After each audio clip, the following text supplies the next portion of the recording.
mga kababayan, hindi pababayaan. Kahit anong oras, kahit anong panahon, sa sakuna at krisis, may tol kang maaasahan. Usapang tol, usapang tol. Senador Francis Tolentino, Senador Francis Tolentino, tol ng bawat Pilipino. Trabaho ba kamo? Tutok lang dito sa Usapang Tol. Usapang Tol, Usapang Tol. Senador Francis Tolentino, Senador Francis Tolentino, tol ng bawat Pilipino. Magandang umaga Luzon, Visayas at Mindanao. Ngayon po ay araw ng Huwebes, March 21 sa taong ito ng 2024. Ako po si Cecil Villarosa at ito po ang programang Usapang Tol para sa isa na namang oras ng balitaan at may init na pagdalagay sa mga isyung napapanahon at dapat ninyong malaman. Makakasama natin syempre mamaya, walang iba kundi ang tol ng bawat Pilipino, si Senator Francis Tol Tolentino. At siksik at liglig ulit muli ang ating magiging diskusyon ngayong araw na ito. O ya, ang init ng panahon. Hindi pa nadedeklara yung panahon ng tag-init, hindi pa officially declared dahil ina-anticipate daw ng Pag-asa na posible pang umiral sa bansa yung hanging amihan. Pero nung nakapanayam natin no isang araw, easterlies daw yung umiiral. Kaya mainit yung nararamdaman nating panahon, yung maalinsangan, ika nga. Andiyan dyan na ba sa linya ng ating komunikasyon yung Pag-asa? But anyway, ngayong umaga pong ito ay ipagpatuloy natin ang mahalagang panayam sa mga ahensya ng gobyerno kaugnay pa rin ng paghahanda sa nalalapit na Semana Santa para tiyakin na ligtas ang paggunita ng ating mga kababayan sa nalalapit na Holy Week break. At wag po natin kalilimutan yung totoong intensyon ng Holy Week. At yan po ay para magkaroon tayo ng oras para sa ating mga sarili, para sa ating pamilya at higit sa lahat para po sa ating pananampalataya. Yan. At nababanggit natin kanina yung mainit na panahon. Alam niyo po ba na yung taong 2023 idineklara po yan ng World Meteorological Organization na warmest year on record, yung taong 2023. At kaugnay po niyan, red alert na raw Yan. Red alert na, yung antas ng alarma na inilabas ng World Meteorological Organization. At maalarma na po, maging ang United Nations, last year, na nasaksihan ng mundo o naranasan ng mundo, yung heat wave, yung sobrang init ng temperatura, yan yung naging characteristics last year. Kaya idineklara yung 2023 bilang warmest year on record. Pero ang masaklap, ang babala ng WMO posible raw na maging mas malala pa yung taong 2024. Yan, tinukoy ng WMO yang deklarasyong yan sa kanilang State of Global Climate 2023 report. Yan, kung saan kanilang tinukoy yung heat wave, yung pagbaha, yung matinding tagtuyot, yung wildfire na nararanasan at yung malalakas na bagyo. Naitala raw sa mas mataas o naitala ng mas mataas sa 1.45 degrees Celsius, kumpara nung pre-industrial era, yung global average near surface temperature. Yon. Iniiwasan po na yan ay hindi umabot ng 2 degrees Celsius. Kaya nga po taon-taon nagkakaroon ng kumperensya, yung leader ng iba't ibang mundo para tiyakin na hindi lalagpas ng 2 degrees Celsius yung pag-init ng temperatura ng mundo. Dahil kapag yan ay nangyari, ang kanilang babala po ng mga eksperto, posibleng matunaw yung polar ice at magresulta po yan sa matinding pagbaha at paglubog ng mga coastal community. Sa Pilipinas, napakarami pong coastal community. Yung lungsod ng Maynila, coastal community po yun, dahil yun ay malapit sa Manila Bay. At taon-taon, hindi nyo lang po syempre nararamdaman, pero bumababa po yun lumulubog dahil tumataas yung sea level. Yan po ay according to the expert ay isa na sa mga epekto ng global warming. Napag-uusapan po ang klima at lagay ng panahon. Nasa linya na po ng ating komunikasyon si Ana Cloren ng Pag-asa. Magandang umaga po, Miss Ana. Yes po, magandang umaga rin po sa ating lahat. Sa kasalukuyan, nakaka-apekto pa rin po itong amihan sa buong bahagi ng Luzon. Magdadala pa rin po ito ng makulimlim na panahon na may kasamang may hinang mga pag-ulan sa Cagayan Valley, Apayao, Kalinga, Mountain Province, Ifugao, Aurora, Quezon at Camarines Norte. Samantalang patuloy pa rin nakaka-apekto ang easterly sa may Visayas at Mindanao na kung saan magdadala rin po ito ng mga kalat-kalat na mga pag-ulan, mga pagkidlat at pagkulog sa may Caraga, Davao Oriental at Davao de Oro. Kaya doble ingat po sa ating mga kababayan dyan sa banta ng pagbaha at mga pagguho ng lupa. Samantalang dito po sa atin sa Metro Manila, pati na rin sa nalalabing bahagi pa ng ating kapuluan, generally maaliwalas po ating panahon na inaasahan ngayong umaga hanggat tanghali, pero sa hapon po, posible po tayo makaranas ng isolated na may hinang mga pag-ulan. Wala tayong minomonitor na LPA o bagyo na Ana? posible po maka-apekto sa ating bansa. Yes. Miss Ana, Yes po. Miss Ana, heat index. Saang lugar sa bansa na itala yung pinakamataas na heat index? Okay po. So currently monitoring pa rin po tayo kung saan po natin naitala yung mainit na heat index po kahapon. So kahapon po ay March 20. So currently yung pinamataas na heat index po natin ay naitatala po dyan sa may Mindanao area or no mga nakaraang araw dun nga po sa may La Union area po natin na itala yung pinakamainit na temperatura.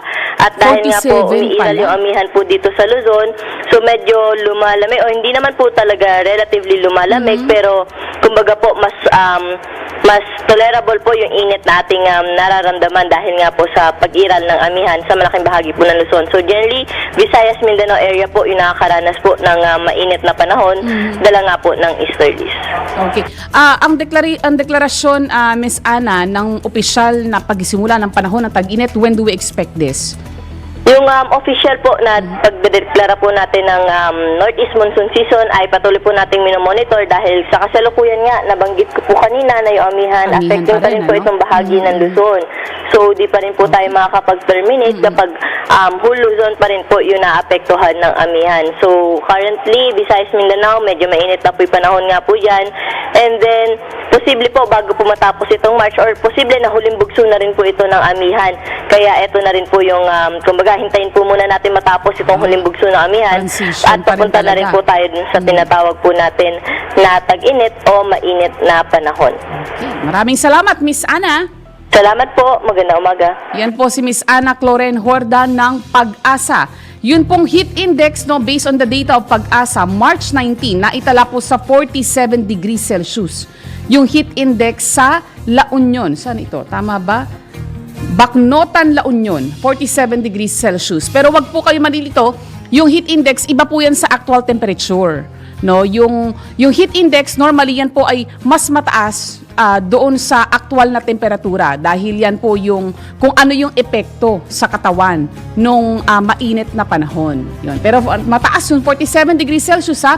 This is above yung 42 na danger level na tinutukoy ng Pag-asa. Pagka nasa 42 above kasi, posibleng makaranas ng heat cramps, heat stroke, no? Kaya po pinapayo ng Department of Health at ng dito sa ating programa ni Senator Tol, araw-araw po na nagpapaalala na mag-ingat, stay hydrated, manatili kung hindi po, kung kinakailangan po kung posible na manatili lang indoors, umiwas muna sa paglabas ng bahay. At kung lalabas naman po ng bahay o may gagawin kayong aktibidad sa labas, kayo ay papasok sa eskwela o sa trabaho, magdala po ng payong o anumang pananggalang sa init.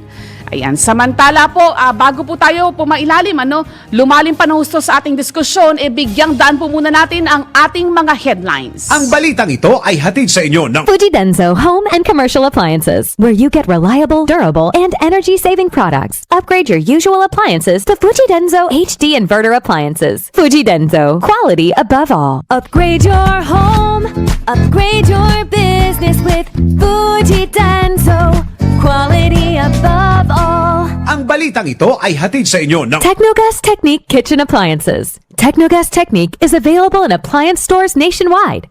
Furnish your kitchen with Technogas Technique appliances. Technogas Technique, your cooking partner. That's the Technogas Technique. Mga malalaking balita, pinag-uusapan, mga balitang bagong-bago sa DWIZ Headlines.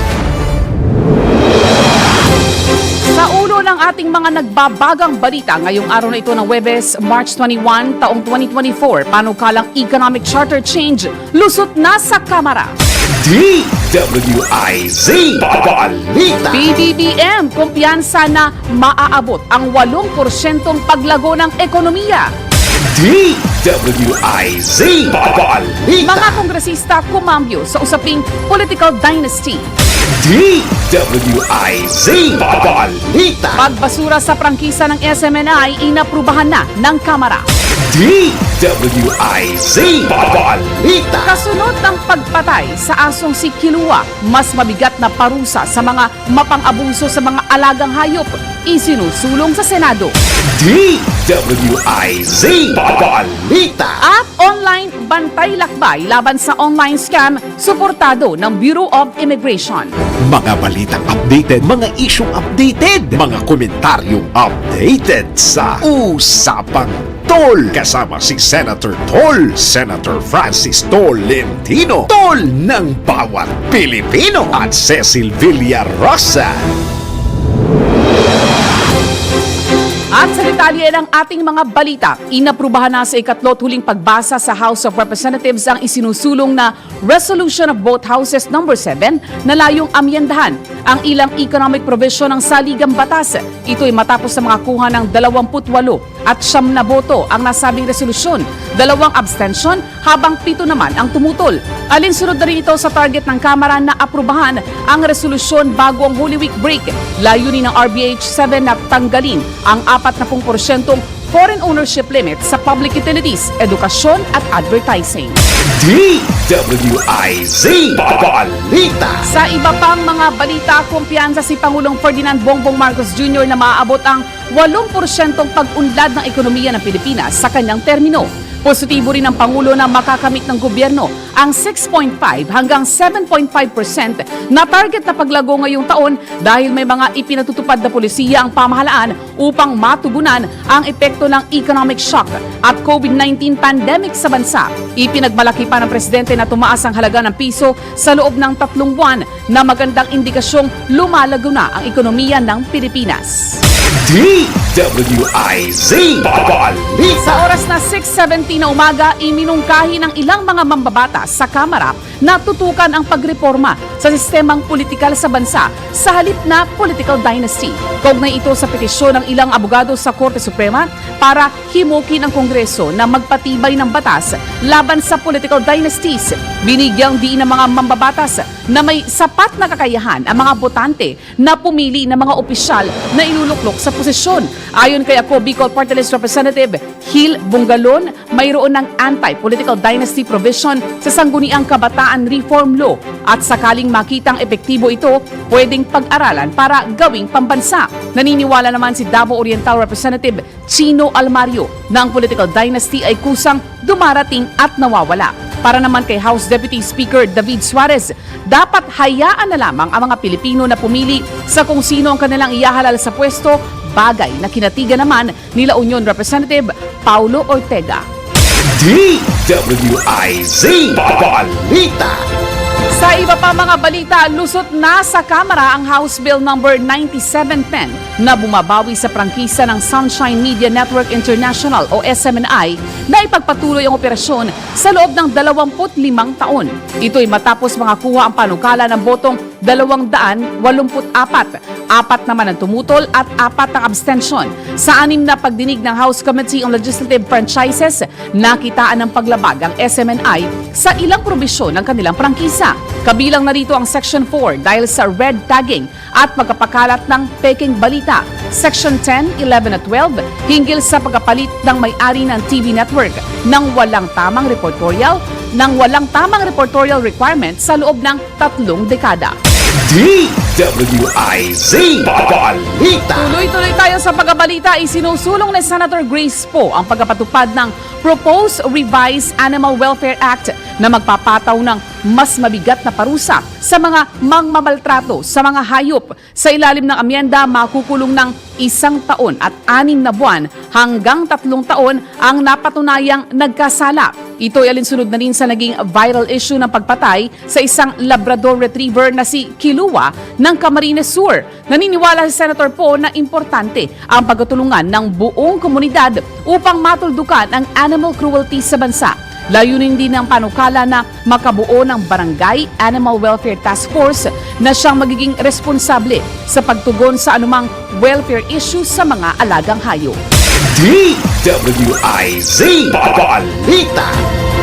Suportado ng Bureau of Immigration ang inilunsad na online bantay-lakbay ng Cybercrime Investigation and Coordinating Center sa pagkikipagtulungan ng Department of Transportation at Scam Watch Pilipinas. Layo ng inisyatiba na itaas ang kamalayan ng publiko at labanan ang mga scam sa paglalakbay, lalo na ang mga isinasagawa online. Binigyang diin ni BI Commissioner Norman Tansinco ang kahalagahan ng sama-samang pagkilos sa paglaban sa cybercrime at pagbibigay proteksyon sa mga karapatan at interes ng mga manlalakbay. Paalala ng BI sa mga biyahero, maging maingat kapag nag-aayos ng travel itinerary online upang hindi mabiktima ng mga scammer. Mga balitang updated, mga isyong updated, mga komentaryong updated sa Usapang Tol. Kasama si Senator Tol, Senator Francis Tolentino, Tol ng bawat Pilipino, at Cecil Villarosa. Mamaya, meron po tayong makakasama mula sa Bureau of Immigration. Makakapanayam natin ang Bureau of Immigration mamaya. Hihingi tayo ng karagdagan pang detalye, no? Kaugnay ng kanilang ginagawang initiative at hakbang, no? Para labanan yung mga online travel scam na yan, eh. Aktibo na rin sila dyan, yung Bureau of Immigration. At syempre, kung ano yung kanilang ginagawang paghahanda para tiyakin na magiging ligtas yung pagbiyahe ng ating mga kababayan na nagbabalak, no, na bumiyahe o magbakasyon sa ibang bansa nitong papalapit na Holy Week break. Ayan. Samantala, tanggap po muna tayo ng report mula sa labas sa himpilan. Ang pamahalaan muling nagbabala sa mga bata at senior citizen laban sa pagkalat ng iba't ibang sakit ngayong panahon ng tagtuyot.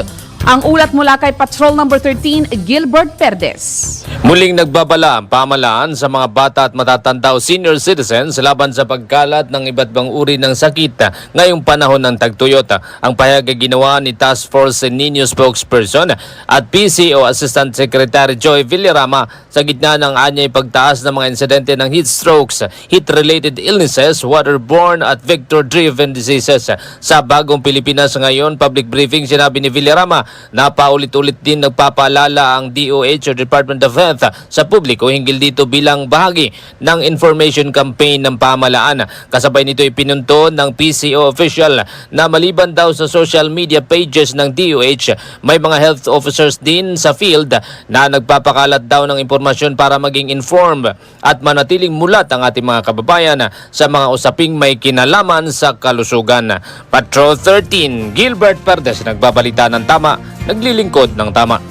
DWIZ Balita. Maraming salamat sa report mong yan, Gilbert Perdes. Naku, talaga pagka ganitong mainit ang panahon, ang talagang very vulnerable yung hanay ng mga bata at ng mga senior citizen, no? Kaya po lalo na pagka kayo ay may edad na, no? Magdadala po ng payong, at laging magbabaon ng tubig para po maiwasan yung tinatawag na heat stroke. At kung hindi naman po kinakailangan, manatili na lamang po indoors, no, o sa loob ng bahay. At nababanggit po yung senior citizen, naaprubahan na po ng House and Ways Committee the other day yung mga panukala na nagbibigay ng mas malawak na diskwento sa mga senior citizen at persons with disability. Kasi naranasan nyo na ba yun, pag kayo ikakain sa loob ng restaurant, pag nakapromo na yung pagkain, hindi na, it's either i-avail mo yung promo nila o yung i-avail mo yung senior citizen discount, no? Pero sa ilalim ng House Bills 10,061 at 10,062, bukod doon sa 20% discount at exemption sa VAT, dagdag diskwento rin sa mga senior citizen at PWD kapag merong umiiral na promotional offer sa establishmento o restaurant. Yan. Kasama na rin dyan yung diskwento para sa parking, consumption sa kuryente, labor expenses, at training program ng pamahalaan. Yan. Kasi nga po, sa kasalukuyan, it's either pinapapili pa yung senior citizen o yung PWD kung ang kanilang i-avail yung 20% discount o exemption sa VAT. Yan. Magandang balita po ito, ano? Lalo na kung magtutuloy-tuloy na maging batas ang panukalang ito, alang-alang na rin po sa kapakanan ng ating mga senior citizen at persons with disability. Tayo po ay napapakinggan na mamonitor din po, nasusubaybayan sa iba't ibang panig ng bansa sa pamamagitan ng DWIZ Regional Station at maging sa iba't ibang panig ng mundo sa pamamagitan po ng online media accounts ng DWIZ 882. Kayo po ay makibahagi sa ating diskusyon, sa ating programa ngayong umagang ito sa pamamagitan po ng pagbibigay ng komento sa Facebook page ng DWIZ o kaya po ay magpadala ng inyong mensahe sa amin pong hotline 8470-1750 hanggang 54 o kaya po sa aming text line 0999-376-6768. Magbabalik po ang programang Usapang Tol, ang oras sa buong Pilipinas. This time check is brought to you by Whirlpool Home Appliances that make everyday living so much easier. From washers, dryers, refrigerators, microwave ovens, cooking products, to air cons, air purifiers, and dishwashers. Whirlpool, sensing what matters today. Making your world a little easier. Whirlpool. This time check is brought to you by Technogas Technique Kitchen Appliances. Technogas Technique is available in appliance stores nationwide. Furnish your kitchen with Technogas Technique appliances. Technogas Technique, your cooking partner. That's the Technogas Technique. Ang oras po sa buong Pilipinas, ganap ng 6:25 ng umaga. Nagbabalik po muli ang programang Usapang Tol sa oras na, ayan, eksaktong 6:32 ng umaga. Ayan, kamusta kaya ang presyo ng mga bilihin ngayon, ano? Sige, tatawagan natin mamaya itong ating palengke price monitoring, ano, dahil araw-araw yan ang ating isa sa mga serbisyo na ibinibigay sa ating mga kababayan, ano, para sila ay well-versed kung magkano na nga ba ang presyo ng mga bilihin. Pero medyo bumaba yung bigas, kasi nung mga nakaraang linggo, nasa 52, 54 pesos yung pinakamababang presyo Pero ngayon, meron ng 50 pesos. Last week nga doon sa na botas, meron ng 40 pesos kada kilo, no? Pero nevertheless, importante pa rin, ano, na matutukan yung self-sufficiency ng bigas ng bansa. No, kasi alam ho ninyo, parang halos lahat yata ini-import na ng Pilipinas, no? Ultimong asin Ang laki-laki ng importation natin ng asin, no? Very ironic dahil ang Pilipinas is our archipelagic country. Napakarami nating mga baybaying dagat, no? Pero very ironic, tayo ay nag-aangkat ng asin for the longest time, no? Ilang taon na tayong importer ng asin. Isa yata tayo sa pinakamalaking salt importer sa buong mundo. Pero buti naman po, no, at isa na yan sa balak na tutukan ng pamahalaan. Mismong si Pangulong Ferdinand Marcos ang nag-utos, no, natutukan na maging self-sufficient muli ang Pilipinas pagdating sa asin, pataasin yung ating produksyon ng asin, no, bukod dyan sa bigas, no. Napaka-importante po, no, na at agricultural country po tayo, no, pero yung ating mga kinakain kailangan pa nating iangkat. Ang masaklap po niyan, pagka tayo ay nag-angkat ng pagkain, no, galing sa labas ng bansa, nababawasan yung nakakalaban, nagkakaroon ng kompetisyon yung ating mga lokal na produkto po dito at kawawa naman po yung ating mga magasaka.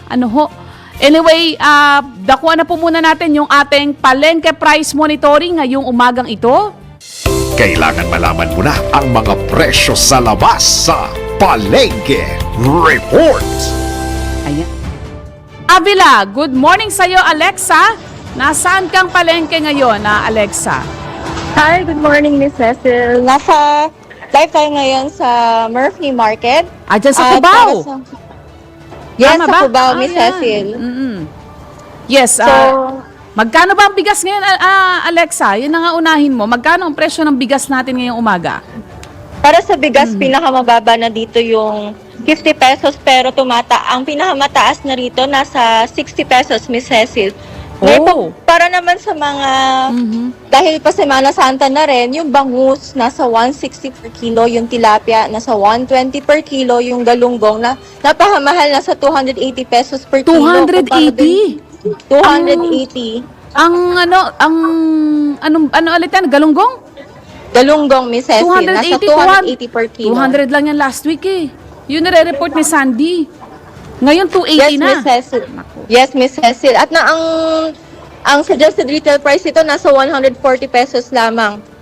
Isa rin sa mga nagtaas yung karne, yung kasim nasa 340, ang liempo nasa 380, beef rump and laman nasa 440. Ang sabi sa akin ng isang tindero dito, yung presyo daw ng karne, tumaas daw talaga dito.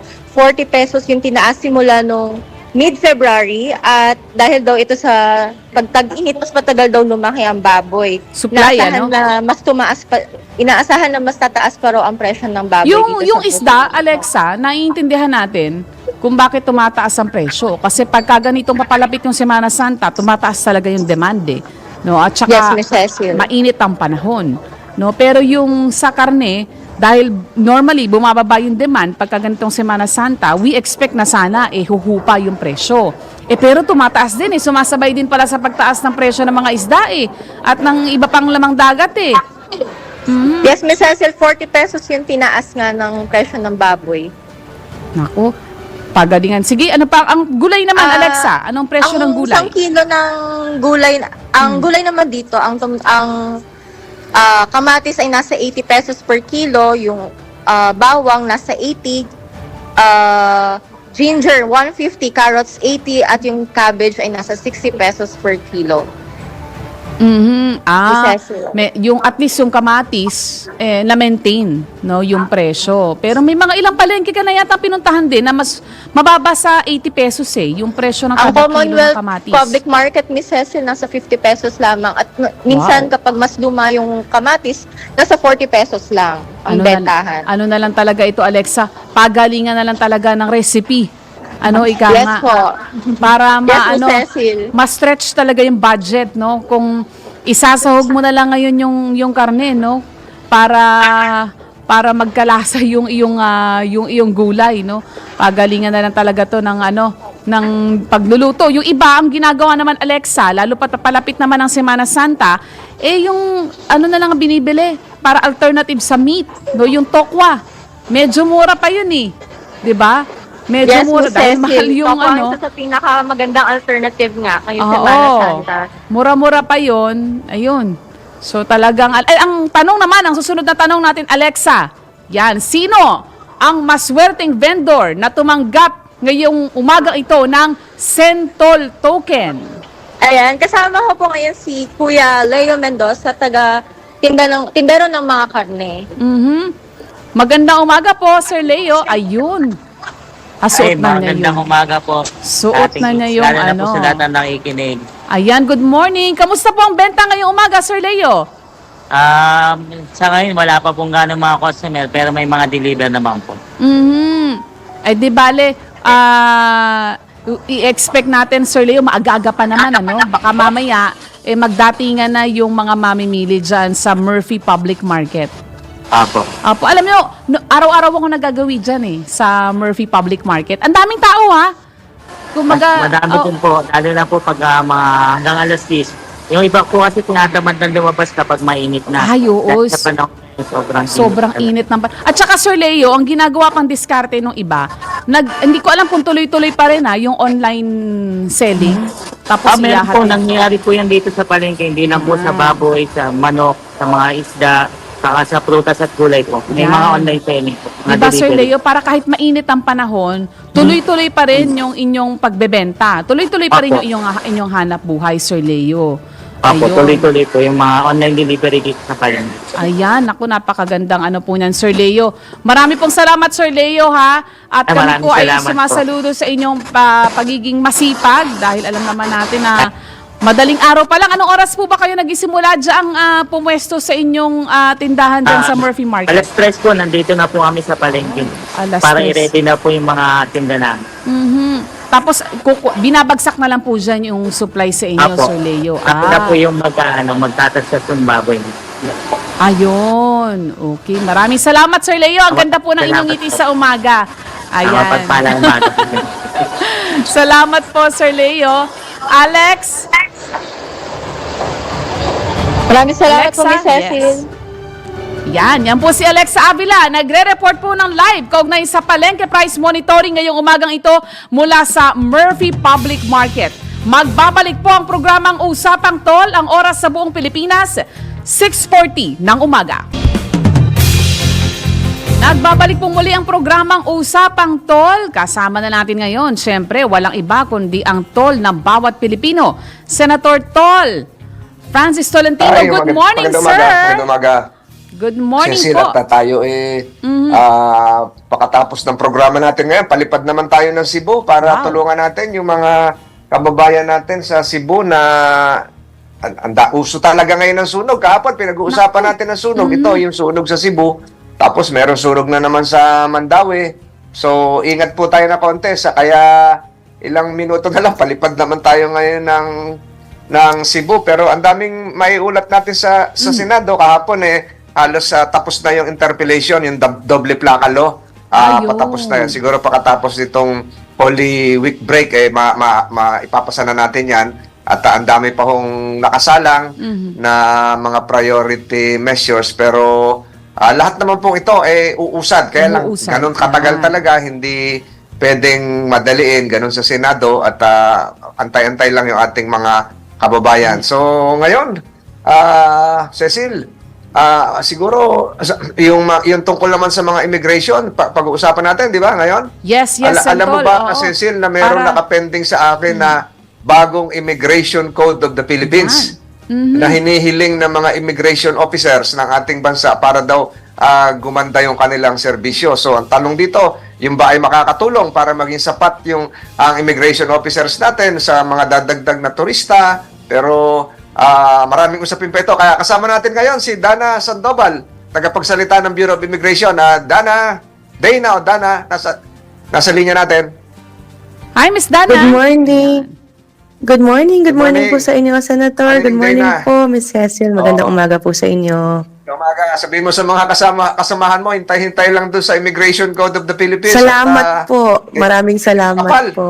Makapal, nalulula na ako ngayon. Pero ang tanong natin ngayon, gano'n kahanda ang ating mga immigration officers ngayon sa ating mga paliparan? Ready po, particularly para dito po sa upcoming na Holy Week. Alam po natin na bubuhos talaga yung bilang ng babiyahe for the long weekend na maraming excited para dyan. So tayo po ay nagpuno talaga ng ating mga counters. Fully manned po yan. Meron po tayong augmentation team na idinagdag po. More than 60 immigration officers dinagdag po natin sa iba't ibang mga paliparan. Bago magtanong si Cecil, isang simple lang Bakit yung ibang immigration officers natin ay nakaputi, tapos yung iba ay naka-gray? Di ba ito nagdudulot ng kalituhan? Yung black po, Senator, yung yun ang para sa ating mga immigration officers. Yung naka-white naman po, ayun po yung mga contractual. So, hindi po sila umuupo doon sa counter, but rather Pero they are Bureau of tasked po Immigration sa administrative. Yes po, but for administrative kasi rin works. sila, naka-uniforme, shoulder board, immigration.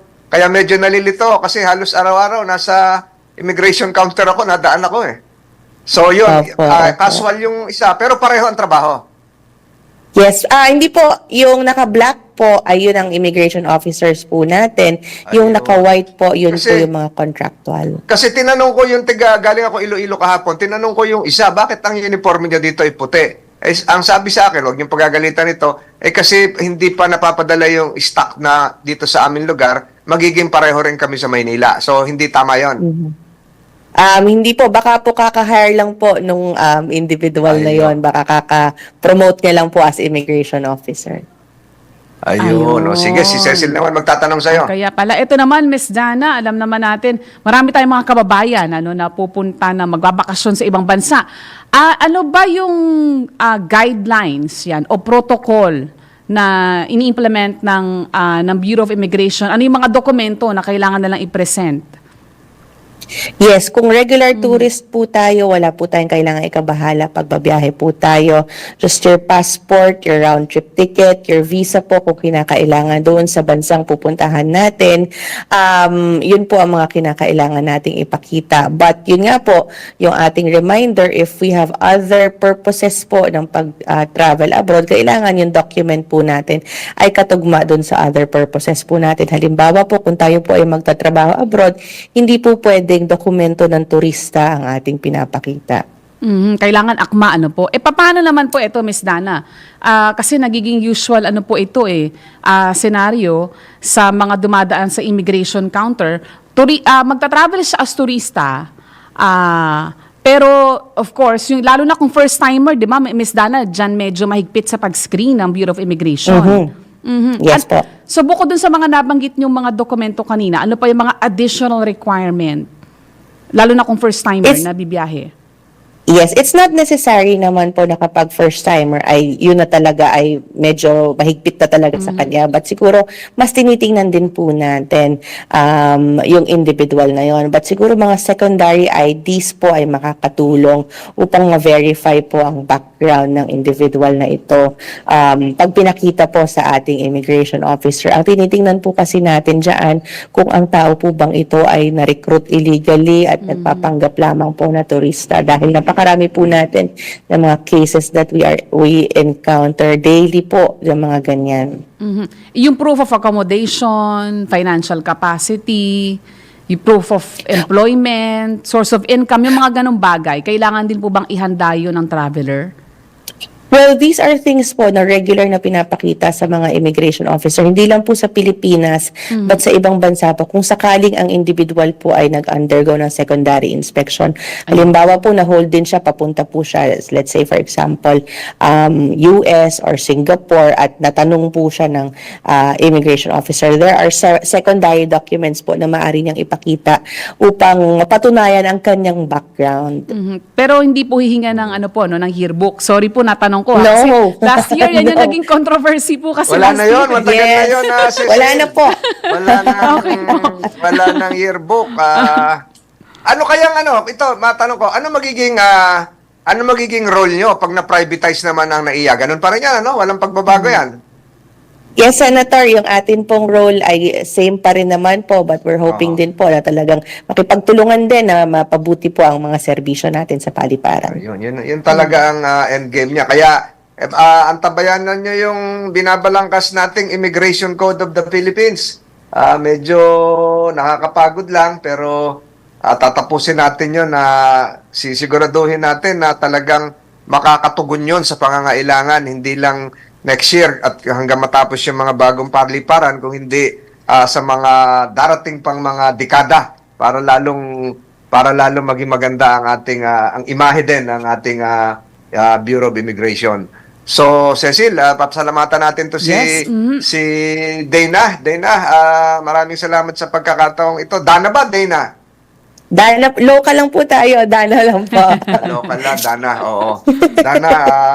Dana, damang lang, kulang na oras namin, ay kami ay magpapasalamat sa iyo dahil binigyan mo kami ng oras at napakaganda ng paliwanag mo at lalong-lalo na doon sa uniforme na naguguluhan ako. Iba't iba ang anyo ng ating mga immigration officers. Maraming salamat, Dana Sandoval ng Bureau of Immigration. Maraming salamat din po, Ms. Cecil, Senator. Salamat po and good morning. Mornings. Alam mo, Cecil, kahapon, Yes, Senator dinipensa ng inyong lingkod yung doble plaka law at pero sabi ko nga kanina, ito ay umuusad na, mabilis na ito at bago po yun, binisita po natin yung mga nasunugan nating kababayan sa Mandurriao, Iloilo, yung nawala ng bahay sa insidente sa barangay airport. Alam mo, nagtataka ko rito, Cecil, 2 years ago, nagkasunog, doon din sa lugar na yun. Doon din nagkasunog ngayon. Wow. So talagang dapat mag-ingat yung ating mga kababayan, lalong-lalo na yung mga faulty electrical connection. So papasalamat po tayo kay Mayor Jerry Treñas, sinamahan po tayo nung halos lahat ng buong pamilya na niya ay nandoon po sa pagbibigay natin ng tulong sa mga kababayan natin sa Iloilo Iloilo. City at sobrang init din doon, Cecil. Nako. Halos Yan yung 43 na ata. yung binabanggit ng Pag-asa kanina, Sentol, ng interview natin, easterlies daw kasi yung umiiral sa Yes. area ng Visayas. Yun, kaya raw mainit. Dito raw sa Luzon, amihan, kaya medyo hindi ganon kainit. Ngayong umaga naman, ang inyong tahak ay Cebu, Sentol. Cebu ang punta natin at marami tayong makakaharap doon. Pero balik din kagad alas 4 nandito. Kaya makikita ko na naman yung mga tao sa immigration. Nandun sa kabilang counter lang yon. So, familiar na po tayo dyan. Pero siguro itong isang issue ngayon, may mga pinag-uusapan sa Senado tungkol sa karapatan ng mga bata. Kamakailan, mayroong isang general tayo na hindi na-confirm ng commission appointments dahil sa hindi pagbibigay ng suporta sa kanyang mga anak. Very sensitive issue. Kaya hindi siya na-confirm. Ayoko nang banggitin yung pangalan. Pero, Cecil, nakalimutan kong batiin ang ating ginagalang, Dennis Antenor. Happy birthday pala! Birthday niya, Vice President for Business Development ng Aliw Broadcasting. Sayang, dapat siguro nakapagdala ako ng lechon. Ng batchoy galing sa Iloilo kung alam ko lang na birthday. Happy birthday, Sir Dennis Antenor. Mabuhay ka. Happy birthday, Sir Dennis! Ayan. Napakabilis ng oras. Napakabilis nga Ang po daming ng mensahe oras, sa- Sentol. Sa Facebook natin, ang dami nagko-comment. Ito si Ayan. Nelson Malinaw. Teka, Ikaw na lang magtuloy. Suki natin ito. Tingnan Saka si nga Elizabeth natin. Kamaing. Tingnan nga natin yung ating Facebook, Sentol, para mabanggit naman natin yung ating mga masugit na taga-subaybay. Ayan, Roxanne Costo.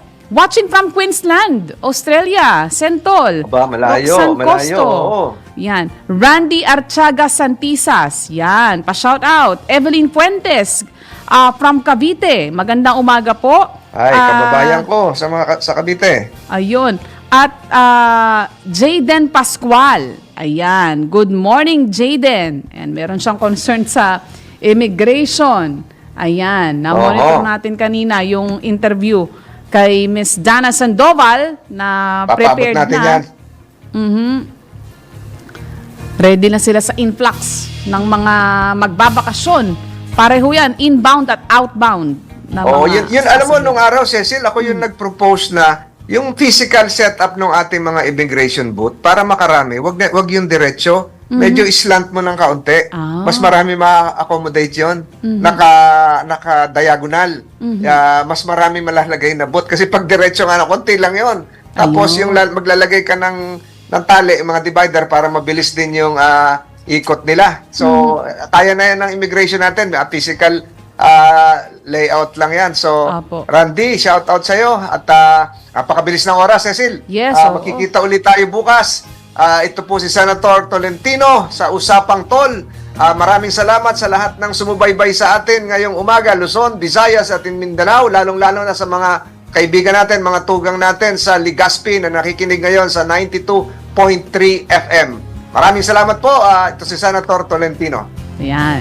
At siguro may prayer ka yes, pa. eto na, Sentol. Bigyan daan natin itong mahalagang mensaheng ito mula po kay D. Edgard Cabangon, ang chairman ng Aliw Broadcasting Corporation. Yan. Lalo pa papalapit ang Semana Santa, napakahalaga po na marinig natin itong magandang reminder na ito at para magbigay ng inspirasyon sa pang-araw-araw nating buhay, sa pang-araw-araw nating ginagawa. Lenten reminder, yan, all things in life are temporary. If they go well, enjoy. If they go wrong, don't worry. They won't last long either. What is nice about life is that each day is never like the other. Life is beautiful. Thank God, thank God, thank God. Have a holy day ahead. God bless you. Yan. Ang oras, eksaktong alas 7 na po na umaga, Senator Tol. Ito ulit si Senator Tolentino. Makikita tayo bukas sa Usapang Tol. Maraming salamat sa mga sumubaybay. Ako naman po inyong lingkod, Cecil Villarosa, ang tabayanan ng susunod na programang Pasada Balita kasama si Kuyang Johnny Banyes. Senador Francis